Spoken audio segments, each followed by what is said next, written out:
Good evening, comic book fans. Welcome back to Comics in 5 Minutes. I'm your ever-loving host, Shorty.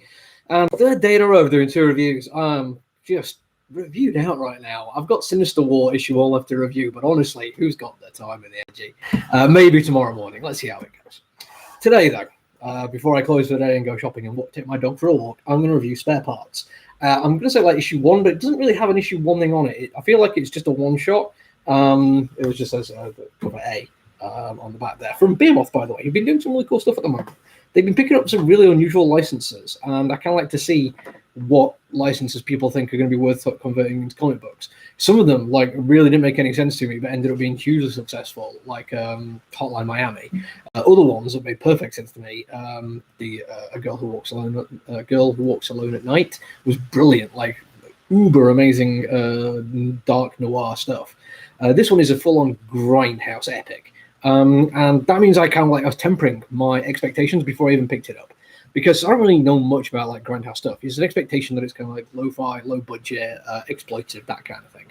But the only really grindhouse stuff I've ever seen has been the grindhouse stuff that Rodriguez and Tarantino did.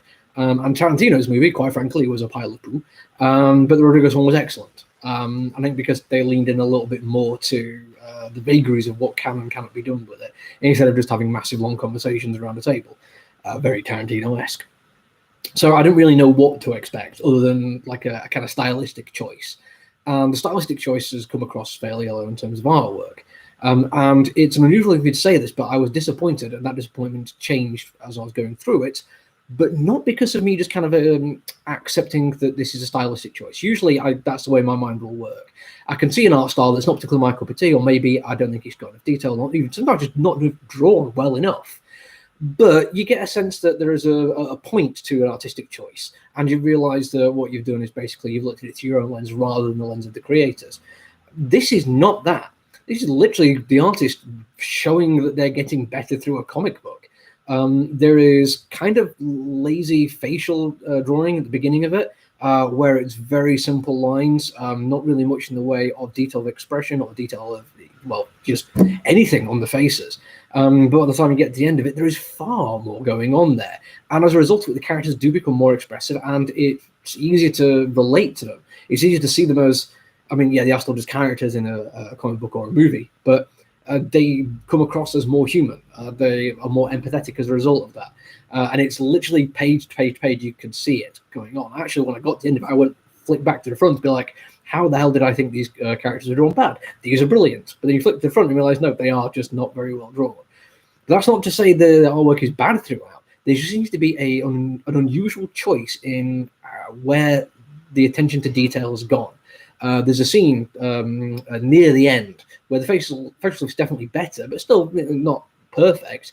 But the amount of detail that's put into just a guy's dashboard on a flatbed. Let's see if I can find the picture here. Let's get it so we've got it right there. But if you just look at all the stuff that's been drawn onto the dashboard there, but really not necessarily substandard, definitely better than I could do, but far from amazing quality of detail that you got through the rest of it. That obviously, I'm not going to say it's obviously a stylistic choice, obviously not a stylistic choice. I don't know what's going on in the heads, but it feels like there was always going to be a focus, and maybe it changed throughout. Maybe it was just realization, I don't know, but it's just what it is. The actual story is actually kind of cool in terms of grindhouse horror. There is absolutely brutal, uncomfortable violence at the end, though.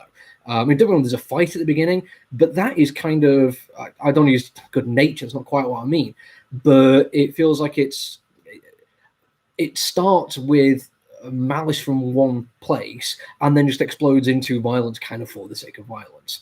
And it's kind of cool and it's kinetic. There is great sequences of movement throughout the pages, which looks brilliant, and you get a sense that it is brutal, and there is actual, on some characters' parts, there is actual emotion going on there.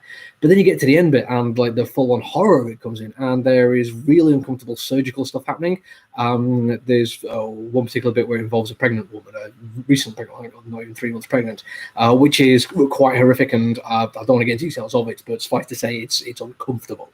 And there's also close-ups of quite a lot of surgical violence and actual physical conflicts as well. They do not shy away from anything, and you do see more detail coming at that point. Not quite up to the Red Room kind of style of exploitative, just let's show as much gore as we possibly can, that being the point of Red Room. This is just kind of like, you're here for the violence, so let's show it you. You've turned up for something which involves four female rock musicians or punk musicians who've had their limbs replaced with weapons to fight to the death in gladiatorial combat. Here that is. But it is still brutal. But I've got to say, it's fun. The only disappointing thing I can say about it, I'm not even disappointed by the artwork. I think that's just a sign of growth. It just doesn't go on long enough. I wanted maybe another 7-8 pages to really show what was capable, the fights were capable of, because it really exploded when we had that scene at the end, and I'm really disappointed that it only lasted like 2-3 pages. I want more from it. I might actually go and see if I can find the movie anywhere. That's it from me. I might come back and do one later on tomorrow, but if not, it'll be Tuesday for New Comic Book Day. Until then, everyone look after each other. Stay safe. Bye.